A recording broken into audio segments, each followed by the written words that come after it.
Let me tell you about the night that changed everything. It was a crisp October evening, and I was walking home through the old cemetery, a shortcut I'd taken 100 times before. The ancient headstones cast long shadows in the moonlight, and the autumn leaves crunched beneath my feet. I remember checking my phone, 11:57 p.m.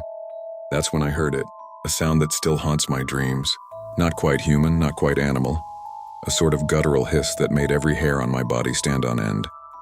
I turned around slowly, and there they were, eyes like burning coals in the darkness, dozens of them, floating between the tombstones. The demons, because that's what they truly were, moved with an unnatural grace, their pale skin almost luminescent in the moonlight. These weren't your romantic, brooding vampires from teenage novels. These were ancient horrors, their faces twisted into something that barely resembled anything human. Their mouths were filled with rows of needle-sharp teeth like sharks, and their fingers ended in claws that could tear through flesh like paper. The leader, if you could call it that, stepped forward. Its movement was wrong, like watching a spider walk on its hind legs.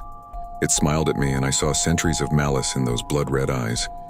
The smell of decay and copper filled the air. I ran. God, I ran faster than I ever had in my life. But they were toying with me. I could hear them laughing, a sound like breaking glass and screaming children.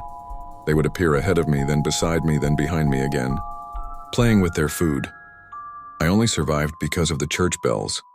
As midnight struck, the sound seemed to physically pain them. They recoiled, shrieking in fury, and I managed to stumble across the consecrated ground of St. Michael's Church. I stayed there until dawn, huddled against the church door, listening to them prowl and snarl just beyond the iron gates. When the sun finally rose, they were gone. But I know they're still out there, waiting in the shadows, hunting in the dark spaces between what we know and what we fear. And now every time I see the sunset, I remember, we're not at the top of the food chain, we never were.